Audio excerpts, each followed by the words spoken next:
mungkin saya mulai saja. Saya sudah bisa share screen. Nah, ini yang pertama tentang metadata Landsat. Nah, kalau misalkan teman-teman pernah mencoba mendownload data Landsat, itu nanti di dalam satu folder itu selain ada file-file citra, itu ada satu file yang berupa informasi mengenai produk data Landsat tersebut. Nah, sebelumnya yang perlu juga kita ketahui adalah karakteristik dari data Landsat yang mau kita gunakan itu. Jadi di sini saya coba menampilkan perbedaan antara Landsat 7 dengan Landsat 8. Jadi kenapa saya memberi contohnya Landsat, karena Landsat ini yang paling mudah dari sisi perolehan data dan pengolahannya gitu, dan ini yang paling luas digunakan. Jadi biasanya kalau untuk stage awal itu kebanyakan menggunakan Landsat. Nah, baru setelah itu menggunakan citra yang lain yang resolusinya lebih tinggi, seperti kalau teman-teman pernah dengar itu ada namanya Sentinel, itu resolusinya lebih tinggi daripada Landsat 7, cuman area covernya tidak sebanyak Landsat gitu.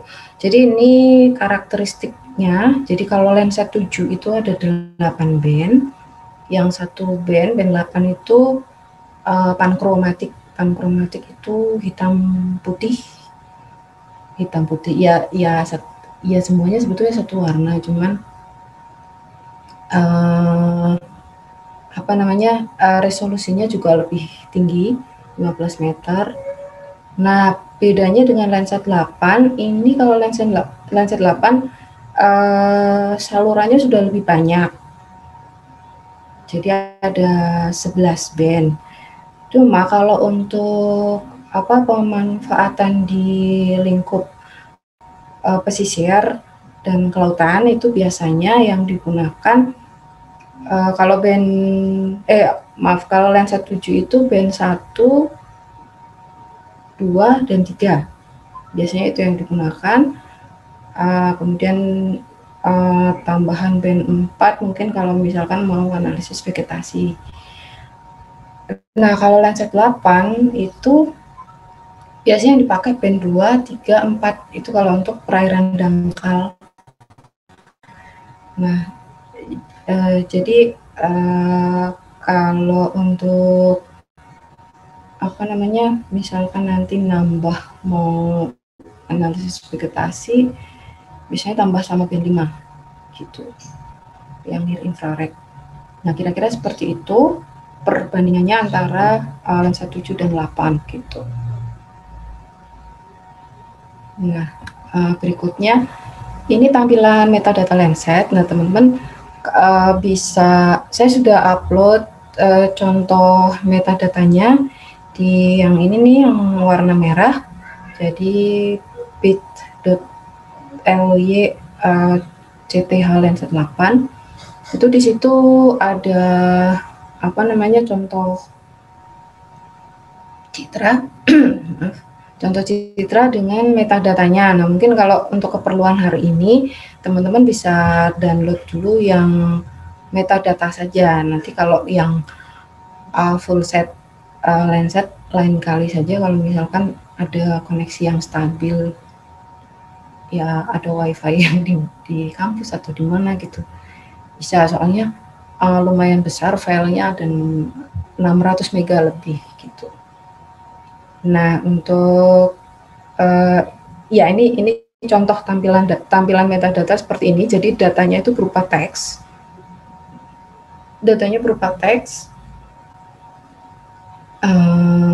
Ada banyak informasi di sini. Jadi origin itu penyedia informasi mengenai penyedia datanya. Jadi ini yang apa namanya, semacam pemilik datanya itu adalah US Geological Survey. Kemudian request ID itu apa namanya, semacam nomor registrasi ketika saya minta akses untuk mendownload. Nah, itu request ID-nya. Kemudian Landsat SIN ID itu apa ya namanya, semacam KTP-nya si file Landsat ini. Jadi LC8 itu Landsat 8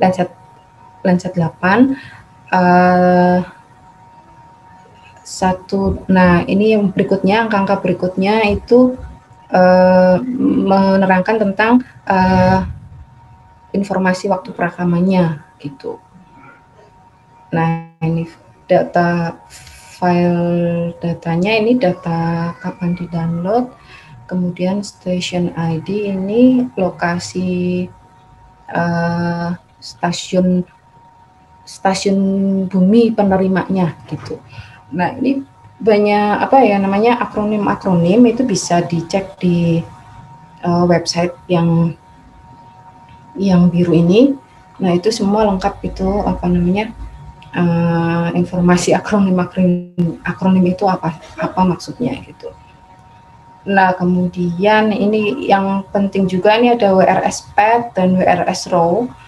Nah, ini nomor Petro dari Citra Landsat yang ini gitu, data ini. Petro itu apa? Kalau jadi Landsat ini dia punya jalur lintasan seluruh dunia. Nah, setiap lintasan itu ada kodenya. Jadi setiap SIN itu ada kodenya. Jadi nanti kalau untuk Indonesia, misalkan Indonesia itu dari Petro nomor berapa, PET itu yang row itu garis, kemudian PET itu yang vertikalnya. Nah, itu nanti ketemu tuh, misalkan lokasinya mana, lokasi Palembang mana, ketemu di Petronya nomor berapa. Nah, nanti ketika download dimasukkan alamat itu, PET berapa, row berapa. Nah, ini juga nanti teman-teman bisa cek di Google deh, Petro Landsat, itu nanti keluar Petro Landsat Indonesia gitu. Misalkan nanti keluar tuh ada peta Indonesia dan ada penomoran Petronya. Ya, itu bisa. Kemudian nanti kalau di website USGS bisa juga menggunakan peta atau map. Jadi nanti tinggal ditandai lokasi mana yang mau di-download. Nah, nanti otomatis menyesuaikan tuh Petronya, bisa jadi 2 SIN, bisa jadi 1 SIN gitu, kira-kira seperti itu. Nah, selanjutnya ini informasi mengenai apa namanya, batas SIN citranya. Jadi koordinat pojok-pojoknya, pojok kanan atas, kiri atas, kanan atas, kiri bawah, kanan bawah. Nah, ini di sini informasinya. Dan seterusnya ini file name band 1.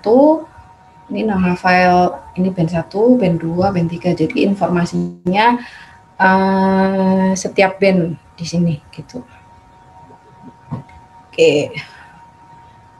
Ini sekilas. Nah, kemudian masuk ke bagaimana menggunakan si metadata itu gitu. Nah, untuk kalibrasi radiometrik kemarin kan data yang dibutuhkan ini nih, ML, Qcal, sama AL. Nah, gimana sih informasi itu bisa didapat di metadata?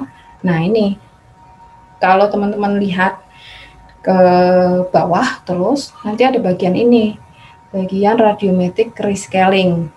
Nah, ini kalau yang ML-nya itu yang bagian ini.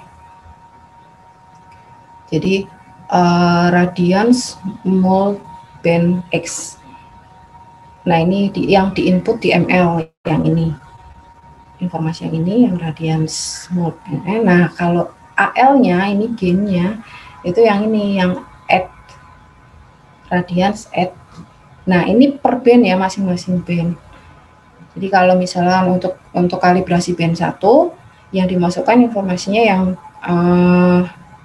band 1 semua. Jadi baik mult maupun yang add. Itu yang band 1. Nah, Q-call-nya bagaimana? Q-call-nya itu nanti adalah nilai pixel per nilai DN per pixel. Nilai digital number per pixel. Jadi di software nanti biasanya tinggal dimasukkan, misalkan untuk band 1 ya masukkan band 1 atau nama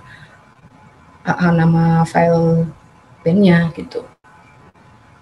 Jadi band 1 ML masukin yang ini, ML ini, kemudian Q-call-nya band 1 plus AL yang ini band 1 juga misalkan gitu. Kalau band 2 sama, nanti masukkan informasi yang band 2 di radians mult band sama radians add band yang band 2 juga. Jadi per band masing-masing band. Begitu. Nah, Q-call-nya juga sesuai sama bandnya. Jadi kalau misalkan saluran band 2 yang di kalibrasi ya yang file band 2 yang dimasukkan gitu. Nanti dia akan menghitung nilai akan memasukkan angka per pixel gitu. Nah, ini yang selanjutnya ini yang konversi digital number ke reflektan. Nah, data yang dibutuhkan ini MRO. MRO itu kalau di metadata reflectance mult band X. Kemudian Q-call dan ARO. ARO itu reflectance at X. Nah, yang mana sih? Nah, ini. Jadi, kan di bagian radians yang di atas. Nah, kalau yang untuk konversi dari digital number ke reflectance itu yang bagian bawah yang kata depannya itu reflectance. Nah, ini sama prinsipnya. Jadi yang kalau mau kalibrasi band 1 maka yang dimasukkan informasi angka-angka yang di band 1 ini. Kalau band 2 ya band 2. Nah, ARO-nya sama. Band 2 juga atau ya harus band yang sama ya, jangan yang MRO-nya masukkan band 1, ARO-nya masuk reflectance at band 2, jangan. Jadi harus yang sama-sama satu band. Sama Q-call-nya juga itu nilai pixel, nilai digital number per pixel. Jadi nanti angka setiap pixel, tapi sebenarnya apa ya namanya, di software itu sebetulnya sudah apa ya namanya, sudah terakomodasi semua sih, maksudnya mau pakai manual. Jadi kalau di MV itu istilahnya bandmat, kalau bandmat berarti isinya seperti ini nih, manual. Tapi ada juga menu yang sudah otomatis, jadi sudah dibuatkan. Kalau untuk radiometrik, tinggal masukkan file metadata, koreksi, pilih radiometrik yang mana, TOA atau yang apa namanya, yang reflectance atau yang radians, itu nanti tinggal dipilih gitu. Mungkin nanti kalau teman-teman sudah bisa praktikum ya, mungkin bisa gitu. Udah pasti lebih paham lah gitu. Kemudian ini kalau tadi udah ya, Oh ya, ini kalau menggunakan nilai reflektan maksimum dan minimum untuk konversi digital number ke TOA radians. Nah, yang mana nih informasinya di metadata? Nah, kira-kira nih yang ini nih. Posisinya sebentar, kalau di metadata yang sebetulnya, yang sesungguhnya itu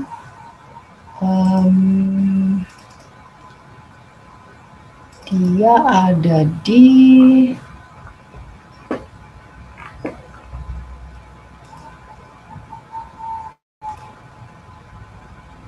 Lmax minmax radians. Minmax radian itu sebentar, minmax.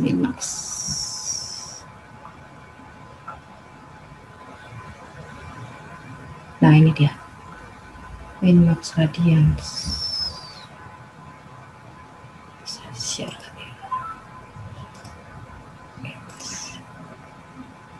Yes.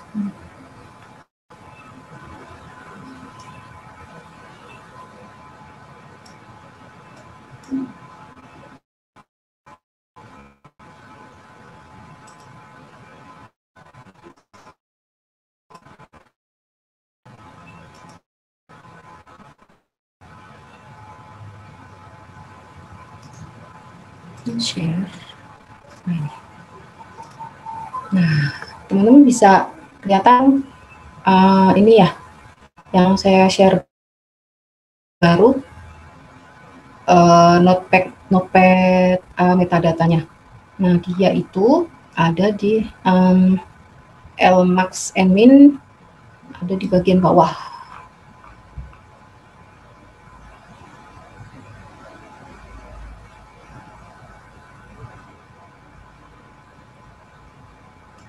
Nah, ini bagian yang ini nih. Jadi termasuk apa ya namanya? Termasuk bagian atas sih, maksudnya nggak terlalu bawah sekali gitu. Nah, tapi diperhatikan aja judulnya yang ini, yang minmax radian ini gitu. Nah,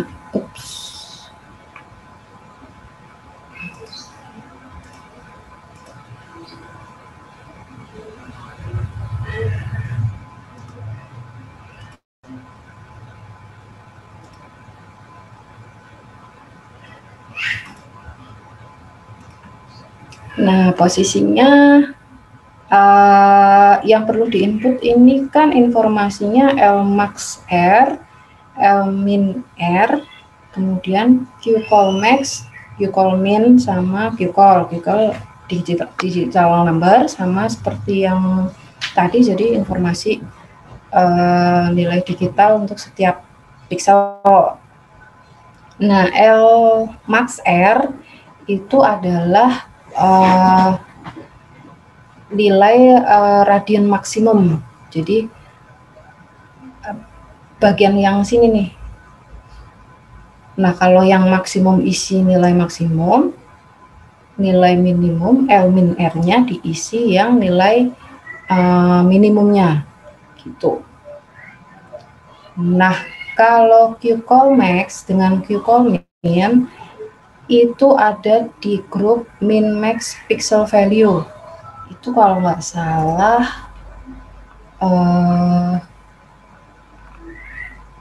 termasuk di tengah sih, tengah agak ke bawah, jadi nggak terlalu di atas.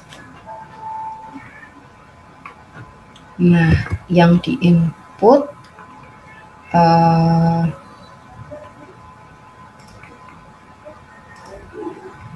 ini informasinya, jadi ada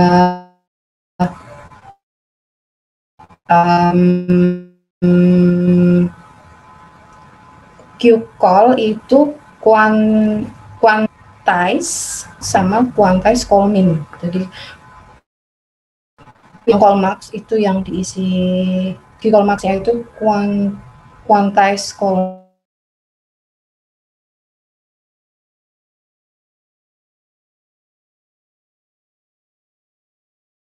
Misalkan kalibrasi band 1 ya informasi band 1. Kalau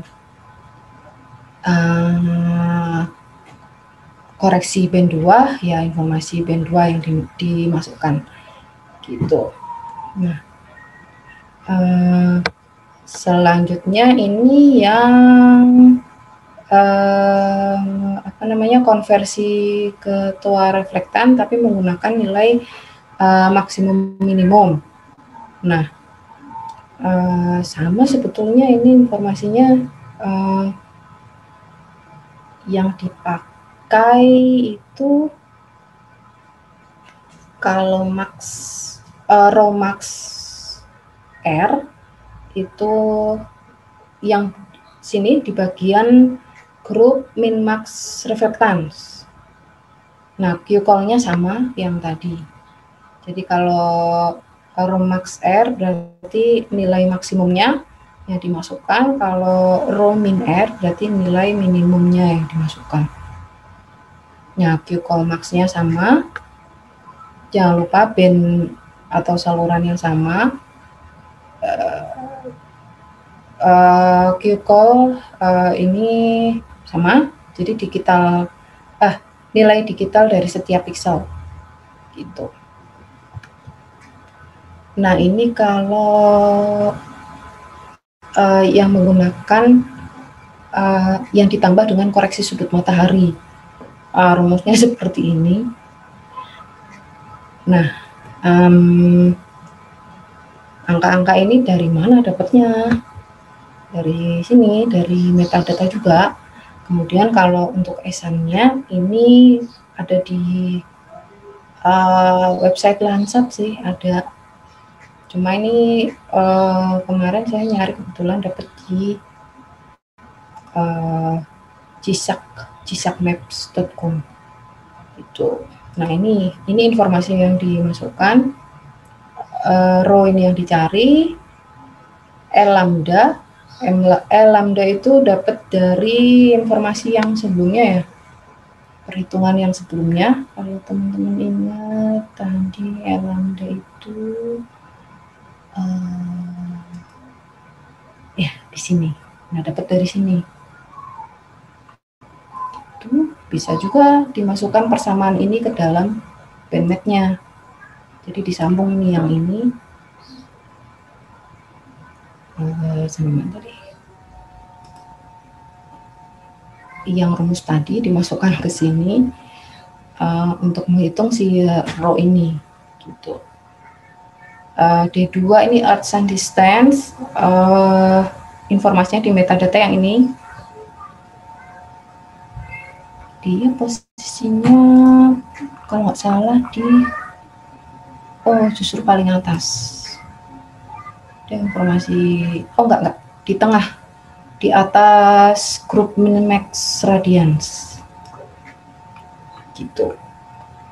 Dia namanya grupnya grup image attribute. Grup image attribute. Nah, ESAN-nya ambil dari sini. Jadi kalau pin 2 yang dimasukkan yang ini, pin 3 ini, pin 4 ini. Nah, ini informasi setiap pin. Pin satunya tidak ada.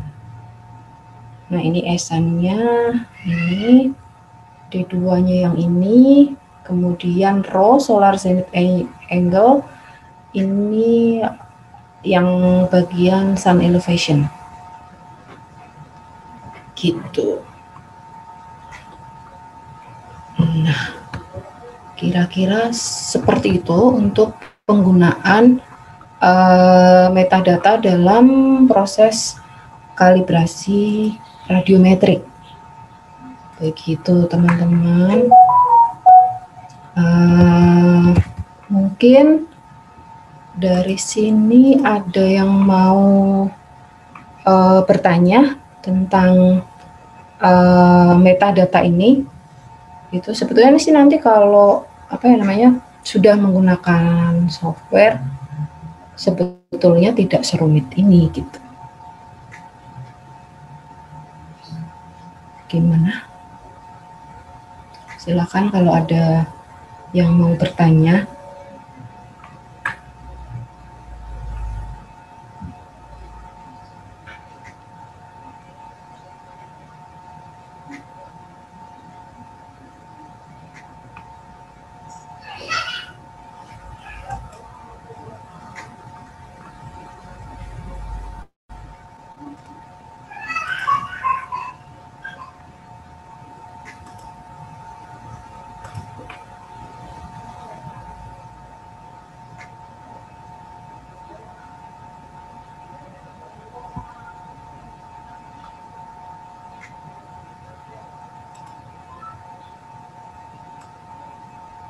Kalau misalkan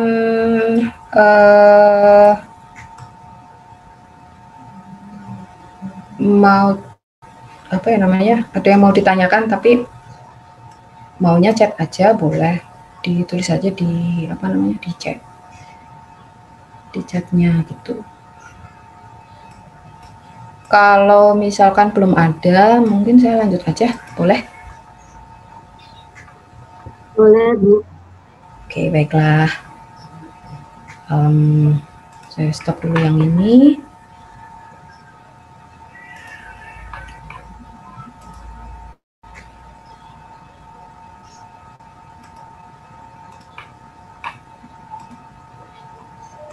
Oke.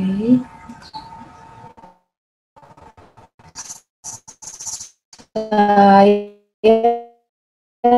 lanjut ke ini. Mudah-mudahan saya ada notif internet saya kurang stabil, tapi mudah-mudahan terlihat.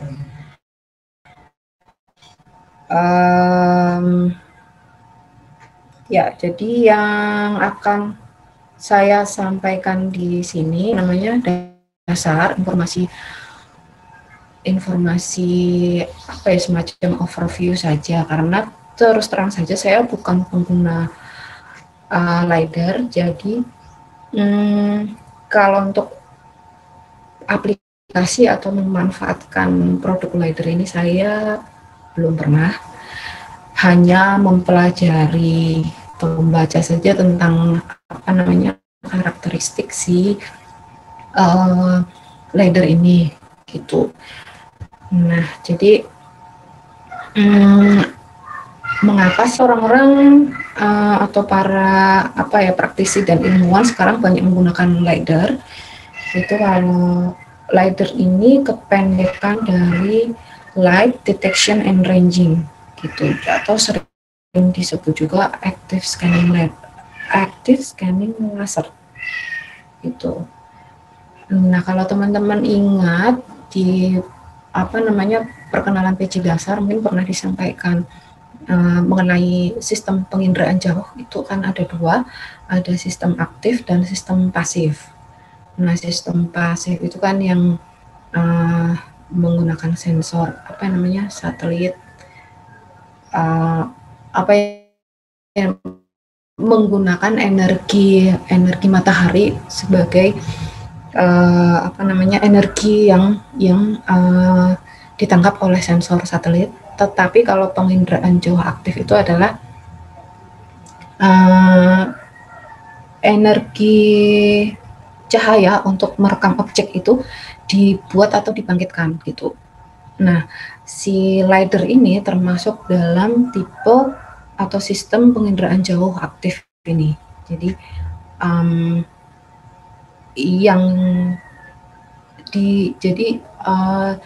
yang digunakan itu cahaya sinar tampang, tapi cahaya buatan yang ditembakkan gitu. Kalau teman-teman pernah lihat di pinggir jalan itu kan suka ada yang jual laser itu ya, laser pointer itu yang buat main-main.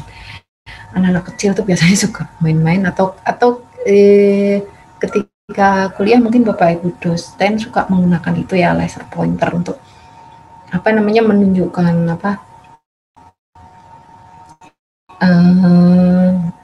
membantu sebagai alat bantu untuk menunjuk di screen apa ini namanya, screen proyektor, aduh sampai lupa, tuh semacam itu. Jadi sistemnya, jadi laser itu kan ditembakkan, nah jadi semacam itu. Gambaran yang paling mudahnya seperti itu. Nah, si LiDAR ini sebetulnya dia merupakan apa ya namanya, semacam terobosan baru sih, metode baru dalam perekaman data penginderaan jauh gitu. Jadi tidak lagi mengandalkan alam atau sumber energi alami seperti sinar matahari, tapi berusaha mencari terobosan dengan membuat sendiri atau membangkitkan energi cahaya sendiri gitu. Nah, datanya ini sebetulnya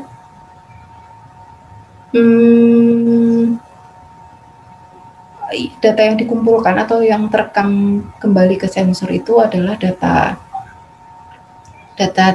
titik. Sebenarnya ada dua macam sih, data gelombang dan data titik, tapi kebanyakan yang yang diolah atau ditampilkan itu data yang dalam bentuk titik. Jadi informasinya itu ada X, Y, dan Z. X, Y itu koordinat atau posisi objek. Kemudian Y itu adalah ketinggian sebetulnya bukan ketinggian sih, tapi jarak dari sensor ke puncak objek gitu, atau titik tertinggi objek.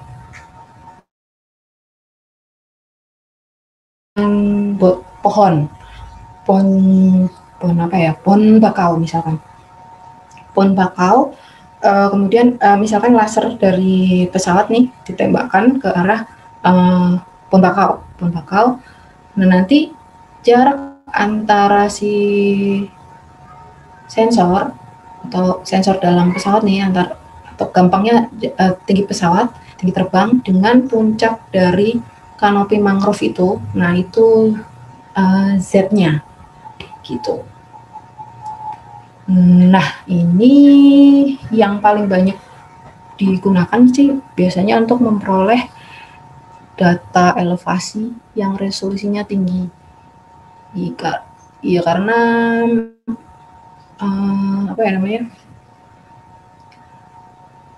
LIDAR ini termasuk data yang resolusinya tinggi. Kenapa resolusinya tinggi? Karena biasanya perekamannya itu by request, jadi sesuai permintaan gitu. Jadi ketika merekam nanti biaya perekamannya itu hitungannya adalah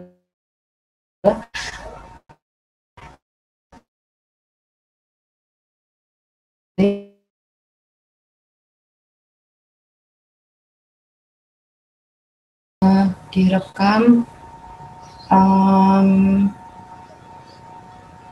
di atas kampus Unsri misalkan, di atas kampus Unsri khusus di area mana gitu, misalkan di atas rektorat sampai kemana. Nah, nanti yang direkam ya cuman area itu aja by request gitu. Nah, nanti si penyedia data dia akan mencari waktu yang paling baik untuk merekam, jadi yang kondisinya tidak hujan gitu. Tapi sebenarnya kalau laser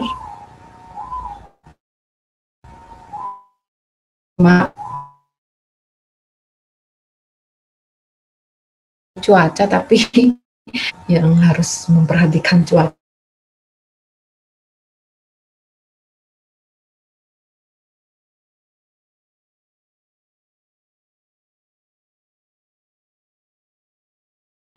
Sebagian saya singgung tadi ya, si pesawat yang membawa sensor itu atau sistem LiDAR itu, ia akan terbang kemudian membangkitkan atau memancarkan si laser itu ke bumi atau ke objek gitu.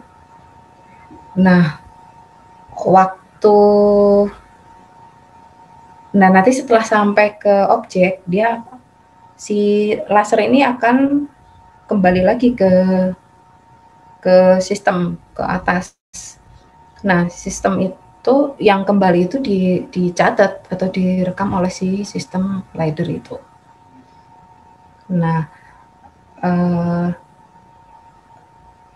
Kira-kira seperti itu. Jadi ketika si laser itu ditembakkan ke bumi atau ke objek, itu bisa jadi yang kembali ke sensor dari satu kali tembakan, bisa jadi yang kembali itu lebih dari satu. Jadi bukan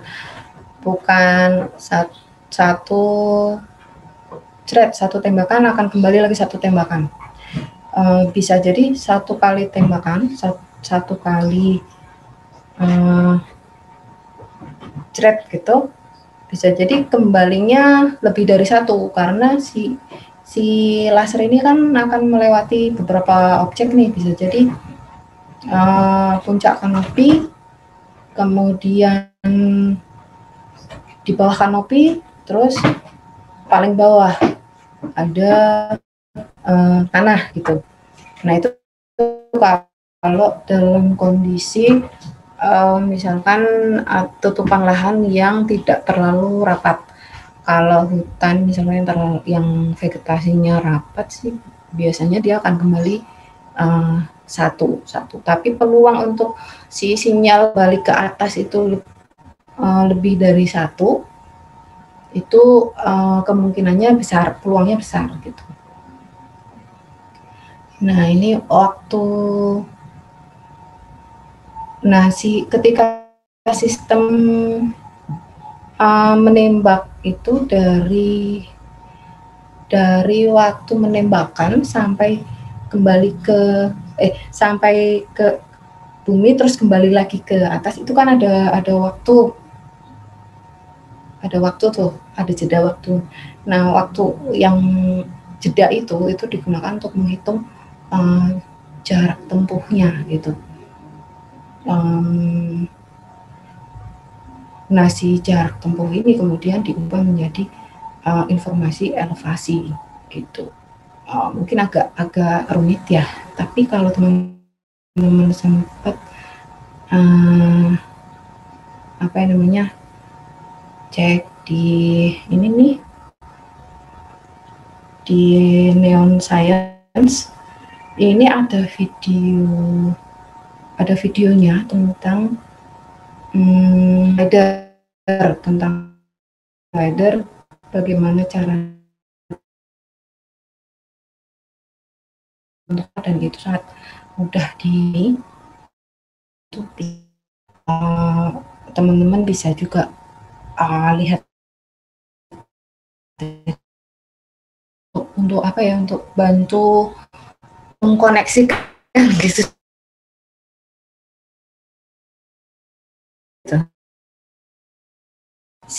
Jadi sinyal yang kembali lagi ke sistem LiDAR itu akan merekam si XYZ itu. Jadi ada lokasi koordinat sama si ketinggiannya itu.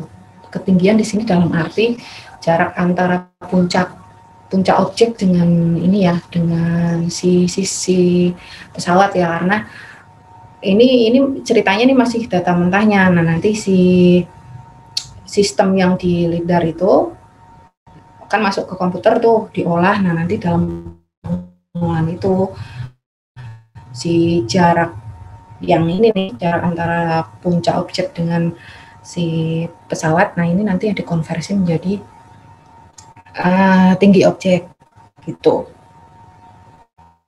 Nah itu sudah apa ya namanya, semacam ada codingnya gitu di sistemnya LiDAR. Komponen LiDAR. Jadi dalam melakukan perekaman ini nih yang dibawa sama atau yang diperlukan gitu. Jadi ada pesawat terbang, kemudian ada unit pemancar dan penerima laser. Ini yang disebut sebagai sistem sendiri. Dan si sistem LiDAR ini itu sebetulnya ada apa ya namanya? Ada banyak perusahaan yang membuatnya gitu. Jadi kalau teman-teman pernah dengar Leica dan apalagi ya. Nah, itu salah satu perusahaan yang membuat si sistem sensor LiDAR itu gitu. Jadi semacam mobil itu ada Suzuki, ada Yamaha, ada apa lagi ya? Ya itu dah. Pokoknya seperti mobil, jadi mereknya tuh ada macam-macam gitu. Tapi prinsipnya yang ada di dalam komponen itu ada pesawat terbang itu tentu yang apa digunakan sebagai wahana menuju lokasi perekaman, kemudian unit pemancar dan penerima laser, kemudian GPS, kemudian IMU, Inertial Measurement Unit, dan komputer. Komputer tentu untuk merekam merekam data. GPS itu biasanya sudah terintegrasi di dalam sistem LiDAR itu sendiri. Nah, kemudian kalau IMU itu dia digunakan nantinya untuk mengkalibrasi pengaruh gerakan si pesawat.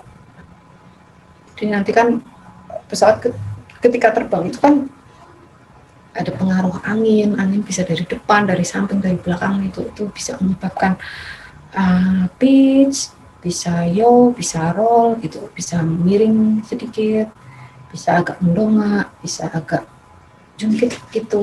Nah, itu fungsinya IMU itu nanti untuk mengkalibrasi itu gitu.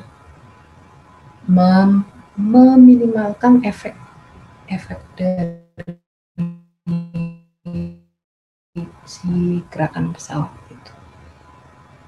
Nah, kira-kira seperti ini. Nah, terlihat di sini ya, jadi pesawat dia akan terbang, kemudian dia punya apa ya namanya, drone biasanya paham tuh. Jadi ada jalur terbangnya tuh. Nah, hasilnya seperti ini. Jadi yang biru ini, jadi ya intinya ini warna-warna ini menunjukkan level ketinggian. Jadi yang ini kalau nggak salah yang merah ini yang paling tinggi, paling hijau gitu. Yang biru mungkin yang paling rendah ketinggiannya, yang paling levelnya terendah. Nah gitu, ini yang tadi sempat disinggung juga. Jadi mekanisme perekamannya atau apa ya namanya tadi, jalur terbangnya bisa seperti ini, bisa zigzag, bisa paralel, bisa juga memutar gitu. Nah ini masing-masing mungkin ada apa yang namanya sesuai dengan ininya, sepertinya dua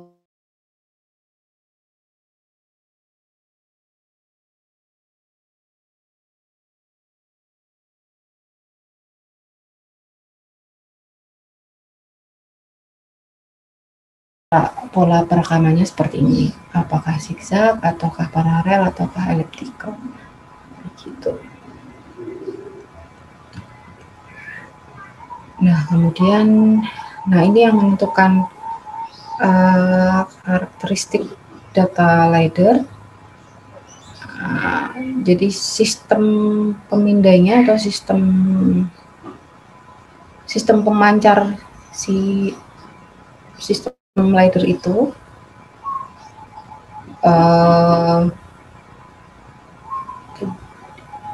dia apa ya namanya, kalau istilahnya mungkin ada yang grade 1, grade 1, grade 2 gitu. Jadi kualitasnya lah, kualitas dari sistem pemindai itu, kemudian ketinggian pesawatnya. Ketinggian pesawat itu kan macam-macam ya, ada yang misalkan di lokasi-lokasi tertentu tidak boleh terbang lebih dari berapa kaki gitu, atau bahkan tidak boleh terbang kurang dari berapa kaki. Nah, itu juga pengaruh. Kemudian pulse rate ini apa ya namanya, jumlah pulsa yang ditembakkan sih, jumlah laser yang ditembakkan. Kemudian pas sering si lasernya ini ditembakkan setiap berapa menit, karena itu kan pengaruh tuh nantinya, semakin lama kan dia jadi jaraknya itu kan semakin jauh gitu. Nah, kemudian sudut pemindaiannya itu jadi semakin apa ya namanya, frekuensi semakin sering, kualitas si data juga akan semakin baik, karena jarak antar titiknya jadi lebih rapat, sehingga interpolasi antar titiknya jadi semakin baik. Nah, kemudian ini masih apa namanya, karakteristik data LiDAR-nya. Tadi yang saya sampaikan itu kan ada 2 macam. Jadi data titik dengan data yang berupa informasi gelombang. Nah, ini saya tidak translate ke bahasa Indonesia karena saya takutnya apa ya namanya, takut salah istilah gitu, karena saya tidak terlalu tidak mendalami ini, jadi saya tidak terlalu penginderaan jauh aktif. Jadi sengaja saya pakai istilah yang aslinya aja gitu. Jadi data yang kembali ke sensor itu ada 2 bentuk.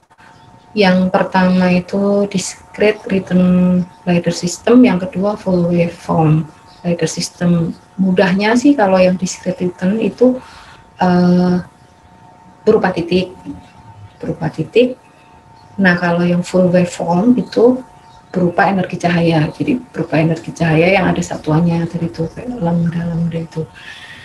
Nah, tapi si data discrete return atau yang titik-titik itu tadi pun itu sebetulnya awalnya dari full waveform juga gitu.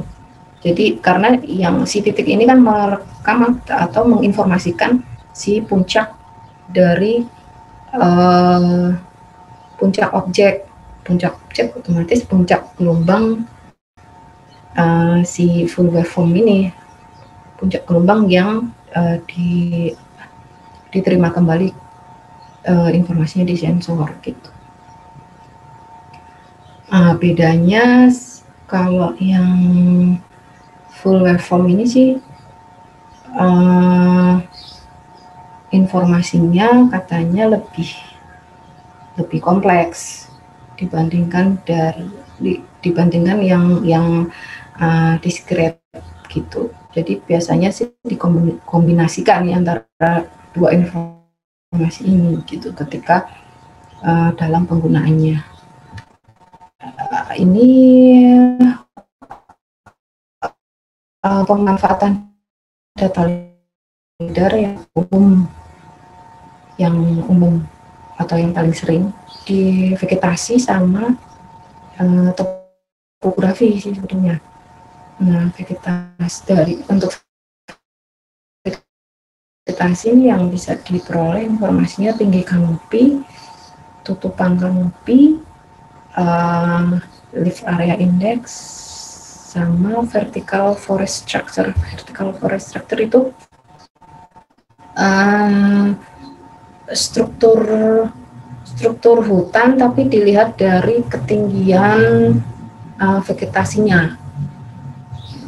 Kemudian ada identifikasi spesies, tapi ini hanya jika kepadatan vegetasi dari si hutan itu tidak terlalu tinggi. Jadi ketika ada objek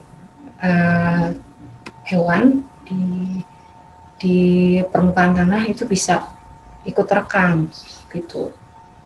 Kemudian sering juga digunakan untuk lingkungan terbangun itu untuk mengukur atau memetakan tinggi bangunan di area perkotaan. Nah itu banyak itu, sering sekali digunakan di area perkotaan. Kemudian kalau untuk data serial itu yang tahun perekamannya berbeda tapi lokasinya sama. Nah ini bisa digunakan untuk memonitoring atau melihat perubahan bentang lahan, bisa dari perubahan garis pantai, atau pernah juga kalau di Jakarta itu untuk melihat tren penurunan permukaan tanah. Tapi sekali lagi perlu tahun perekaman yang berbeda gitu. Nah ini produk turunan LiDAR, ada Digital Elevation Model atau DEM, ada juga Digital Terrain Models, kemudian Triangulated Irregular Network atau TIN. Nah ini tiga-tiganya ini diinterpolasi dari data diskret tadi itu. Nah ini kalau yang berikutnya ini bisa untuk mengidentifikasi aliran air gitu. Tapi bukan aliran air yang yang ditangkap oleh objeknya itu, tapi si bentuk konturnya itu. Nah, kontur, kemudian relief permukaan bumi, slope dan aspek. Ini juga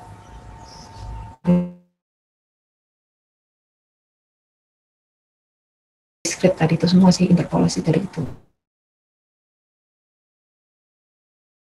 Contohnya kalau yang teman-teman tadi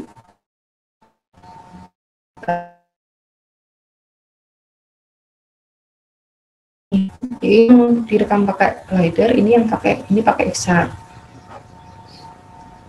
Nah posisi yang ini nih sama-sama aliran air nih, stream, atau ini macam pola sungai gitu, entah itu sungai entah itu ini, katakanlah di ini semacam pola sungai. Nah kalau yang di sini tidak terlalu di LiDAR gitu, lebih jelas. Nah, kemudian bisa juga mendeteksi longsor dan slide. Ini contoh-contohnya.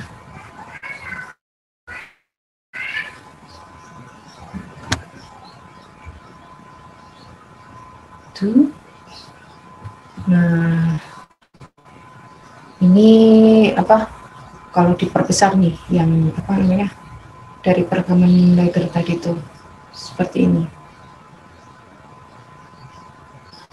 lebih jelas karena resolusinya memang lebih tinggi gitu. Nah kemudian untuk penyedia data LiDAR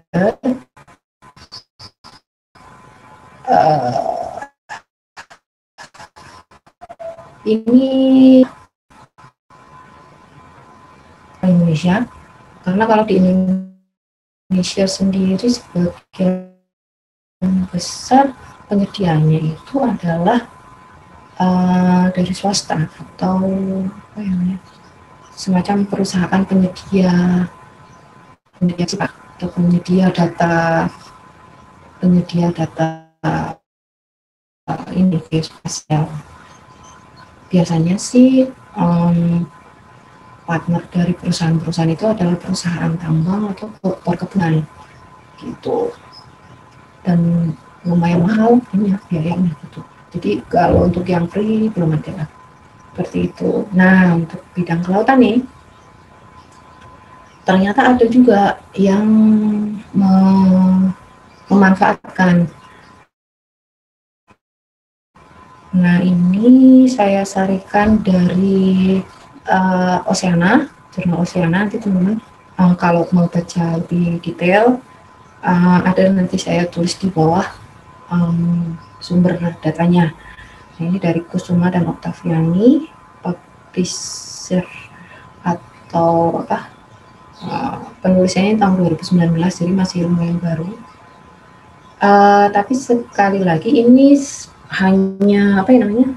Ini studi dari si Ibu Kusuma dengan Bu Oktaviani ini dari LIPI tentang ada loh peluang untuk penggunaan glider di bidang kelautan gitu. Tapi di Indonesia sendiri ini sekilas overview saja bahwa overview atau pengetahuan lah untuk kita semua bahwa ada penggunaan glider untuk bathymetry, pemetaan bathymetry. Nah, ini bathymetric ladder ini merupakan salah satu alternatif untuk mendapatkan data kedalaman, terutama di pesisir dengan kedalaman kurang dari 50 meter. Jadi tidak bisa kalau terlalu dalam. Kalau lebih dari 50 meter itu tidak bisa. Nah, jadi maksimal itu ya 50 meter. Kenapa jadi salah satu alternatif? Karena pemetaan bathymetri konvensional yang menggunakan teknologi sonar, teman-teman sering dengar ya, itu yang apa namanya, jadi kapal nanti sama, sebetulnya itu salah satu jenis perekaman data penginderaan jauh juga, cuma menggunakan energi suara sonar itu. Nah, perekaman konvensional ini sering terkendala cuaca dan keterbatasan cakupan area. Kenapa terkendala cuaca? Nah, teman-teman tahu sendiri kan semacam sekarang yang terjadi di NTT itu kan cuaca ekstrim, badai. Otomatis semua otoritas pelabuhan itu menutup pelayaran. Jadi ada teman saya di Kalabahi, saya tidak boleh keluar dari pelabuhan karena tidak boleh, nggak ada izin, sama apa namanya, siap benar ditutup pelayaran, nggak boleh berlayar. Nah, itu kendala cuaca. Kemudian keterbatasan cakupan area karena tidak semua area perairan bisa dilalui oleh kapal si pengangkut sonar ini. Nah, kalau pengangkut sonar kan biasanya agak besar ya kapalnya. Jadi tahu sendiri kalau terumbu karang itu kan kadang ketika kondisi surut, misalkan kondisi surut kan suka ada yang puncak terumbunya itu terlihat sampai ke apa namanya, sampai ke permukaan kan. Nah, otomatis si kapal ini akan kandas kalau lewat situ, bahaya untuk kapal itu, jadi dia tidak bisa merekam di area situ gitu. Jadi blank spot atau data apa namanya, ada gap di situ, ada gap data. Nah, ini contoh aplikasinya bisa untuk pembuatan peta lingkungan pantai atau peta alur pelayaran itu. Nah, ini kekurangannya bathymetric glider itu karena kualitas datanya ini sangat dipengaruhi oleh kekeruan perairan. Jadi dia tidak bisa terlalu dalam dan tidak bisa, bukan tidak bisa tapi tidak akurat ketika kondisi perairannya keruh itu. Nah, sebetulnya ada kelebihannya teknologi ini. Dia bisa mempercepat perolehan data bathymetri dan bisa merekam semua area yang tidak bisa dilalui oleh kapal atau apa ya namanya? Kalau biasanya mungkin dengan sistem sonar.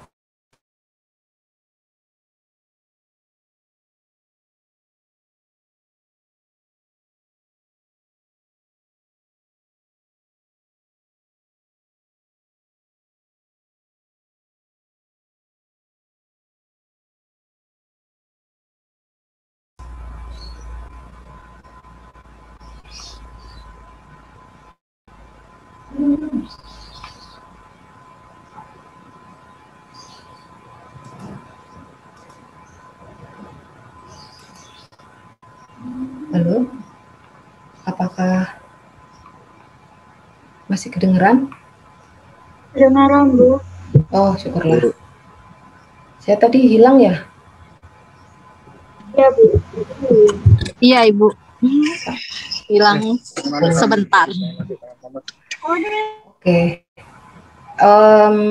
Mudah-mudahan tidak banyak. Saya nggak tahu posisi di mana tadi saya hilang.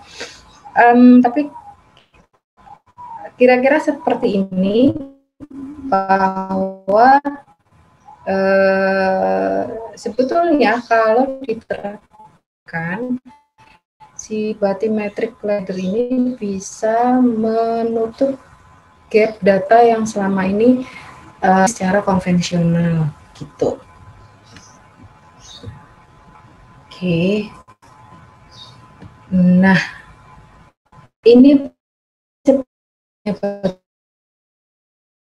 sebetulnya dengan perbedaannya seperti ini. Jadi dia menggunakan dua panjang gelombang cahaya hijau dengan inframerah.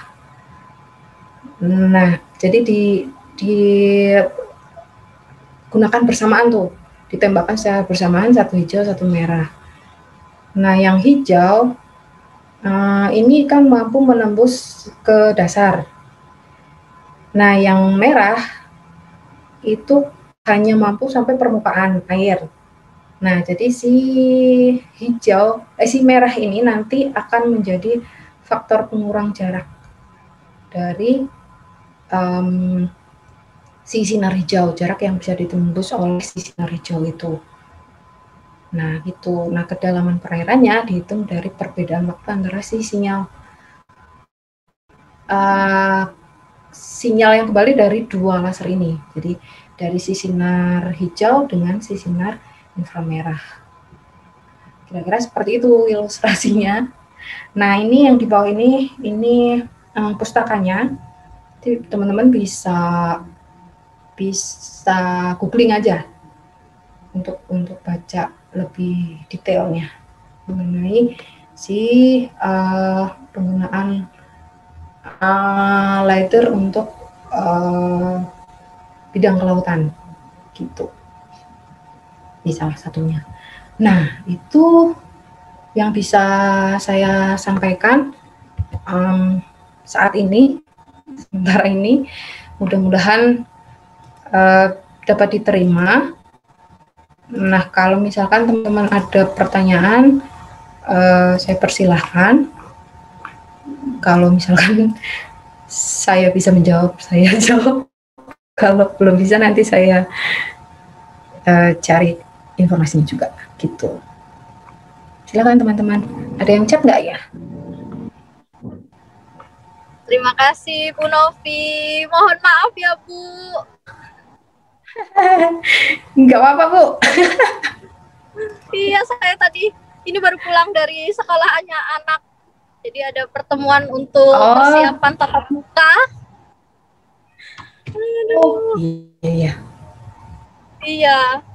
Baik, teman-teman, jika ada yang ingin tanyakan, insya Allah saya tetap menyimak dari yang sudah disampaikan Ibu Novi tadi, mulai dari udah dijelaskan bagaimana mencari data-data, nilai data yang harus digunakan pada rumus-rumus untuk koreksi minggu lalu. Kemudian hari ini juga ada LIDAR. Nah, LIDAR mungkin sesuatu yang tidak baru sebenarnya, tapi dan sudah makin banyak dipakai. Kayaknya kalau sekarang smart car itu juga sudah menggunakan LIDAR, kalau saya nggak salah membaca, ya. Silakan teman-teman jika ada yang ingin ditanyakan.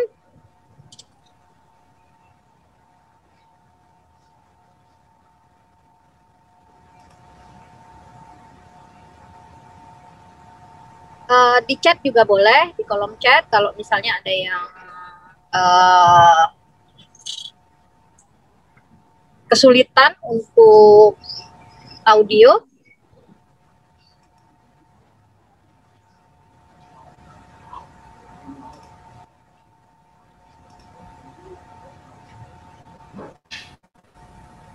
Masih ada waktu.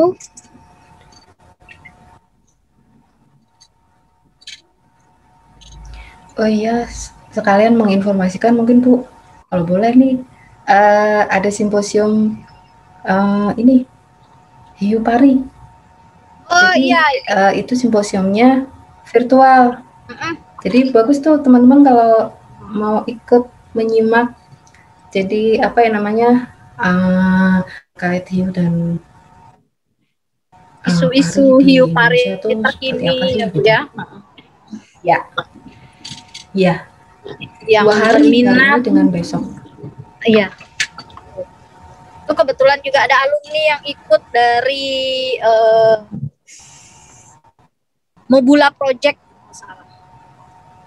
Manta. Oh.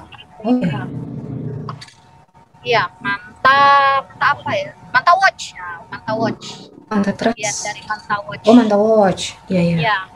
Dari Mobula Project dianya. Itu ada alumni yang ikut.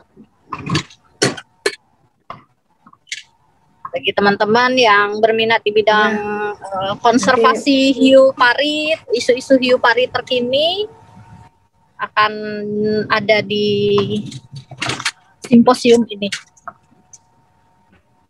Ini sepertinya sudah saya post juga di grup dosen. Semoga Bapak Ibu dosen PA sudah menginformasikan. Kalau di PA saya rasanya sudah. Saya post juga. Ya. Ya, ada poster saya juga Bu, mohon dibintang. Siap Bu.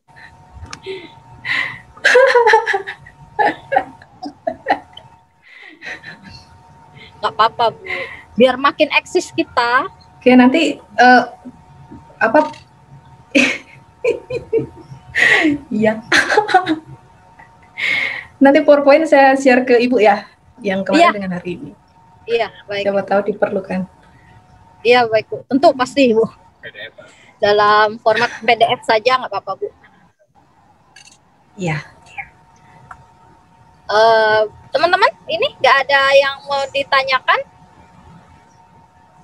Mungkin seperti Bu, izin bertanya. Ya, silahkan. Maaf ya Bu, kalau misalkan ini pertanyaannya mungkin agak lucu lah gitu ya Bu. Jadi perkenalkan, nama saya Deborah Anggita, angkatan 2019, izin bertanya Bu. Tadi kan ada Ibu jelasin kalau leader itu biasanya digunakan di pesawat kan Bu. Nah, bisa juga di kapal-kapal. Nah, yang ingin saya tanyakan, apakah leader ini bisa digunakan kayak copot pasang kayak apa sih eco sounder Bu. Jadi kayak di perahu atau di mana itu bisa dipasang gitu. Jadi kayak kita bisa mendeteksi yang di bawah gitu, yang di bawah permukaan laut. Mungkin itu aja Bu pertanyaan saya. Maaf bila agak sedikit lagi. Terima kasih Bu. Please. Iya. Langsung saya jawab ya Bu ya. Iya, langsung Ibu Novi. Ya, Deborah, terima kasih untuk pertanyaannya. Jadi kalau si sistem leader ini memang iya bisa dicopot pasang. Jadi misalkan hari ini pakai pesawat yang kecil, pesawat yang biru misalkan, bisa alatnya dibawa ke pesawat itu. Yang penting settingan setup peralatannya di dalam pesawat yang dalam kondisi stabil, sestabil mungkin. Nah, bisa dicopot pasang, dipindahkan bisa.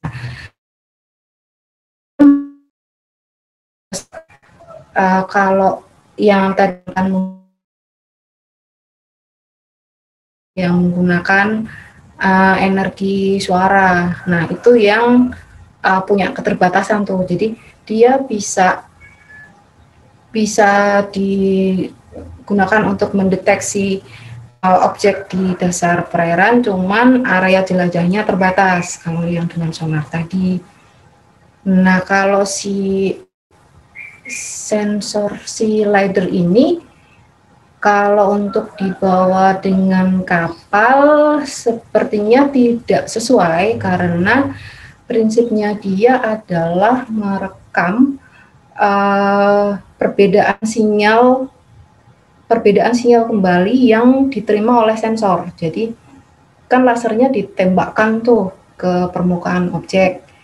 Nah, si sensor ini akan kembali ke atas. Nah, kalau dari sistem bathymetric tadi itu dia pakai dua macam, jadi pakai dua laser. Jadi satu laser pakai cahaya hijau, satu laser pakai inframerah. Nah, si cahaya hijau ini dia bisa menembus sampai permukaan, sampai ke dalam perairan. Tapi kalau yang inframerah hanya sampai permukaan. Nah, saya belum tahu nih kalau si laser hijau ini apakah bisa digunakan di kapal. Nah, itu yang saya belum tahu sih, belum pernah membaca literaturnya gitu. Jadi sementara ini yang paling sering digunakan, wahana yang paling sering digunakan untuk ini pesawat terbang. Karena kalau kapal ya itu tadi ada keterbatasan area yang tidak bisa diakses, misalkan dangkal. Jadi kalau kena karang dia bisa bocor. Nah, biasanya area yang seperti itu akan dihindari sama kapal. Kalau untuk mengisi gap itu kurang efektif kalau menggunakan kapal. Gitu sih, Deborah. Kalau sepengetahuan saya seperti itu. Baik Bu, terima kasih untuk penjelasannya. Ya, masih ada lagi? Kalau masih ada lagi, silahkan.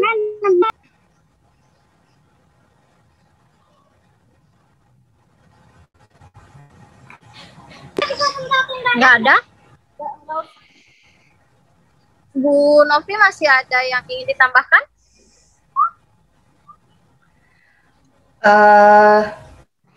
Sementara tidak ada, Bu. Dari saya sudah semua. Terima kasih banyak. Kami yang terima kasih Bu sudah bersedia berbagi ilmu pengetahuannya. Kalau tidak ada mungkin cukup, mungkin karena yang membuka Bu Novi, ada baiknya Bu Novi yang menutup. Terima kasih Bu Novi. Bu Novi sehat ya. Terima kasih Ibu Riris. Tuh Ibu Riris. Maaf ya nggak on video. Ayo, di mana? Sehat Bu Novi? Sehat Ibu Riris. Di rumah saja hari ini. Hari ini di rumah Bu Riris. Iya. Ini di Jogja apa sudah ke Bogor atau di mana ini Bu Novi sekarang? Saya di Banjarnegara Bu Riris. Oh, di Banjar. Keliling terus ya Bu Novi ya. Belum ke Papua atau ke Nusa Tenggara atau kemana Bu Novi? Belum boleh Bu Riris, masih verboten. Oke, terima kasih banyak. Dilarang travel. Ya, baik teman-teman. terima kasih untuk waktu yang diberikan kepada saya. Ya, mudah-mudahan apa yang saya sampaikan bisa menambah motivasi teman-teman untuk belajar penginderaan jauh. Kalau ada yang ingin ditanyakan atau didiskusikan, bisa kontak saya lewat email gitu. Email saya on 24 jam. Mohon maaf jika ada hal-hal yang tidak berkenan atau ada kekurangan dalam saya menyampaikan. Mudah-mudahan nanti dalam diskusi-diskusi lewat forum yang lain bisa saya tambal kekurangannya. Sementara demikian, terima kasih banyak. Selamat siang, teman-teman. Selamat siang, Bu Novi. Terima kasih, Bu Novi. Sampai berjumpa lagi. Semoga dapat berjumpa secara offline di lain waktu. Terima kasih, teman-teman. Ya. Terima kasih, Bu. Terima kasih, Bu. Terima kasih, Bu. Terima kasih, Bu. Terima kasih, Bu. Ya.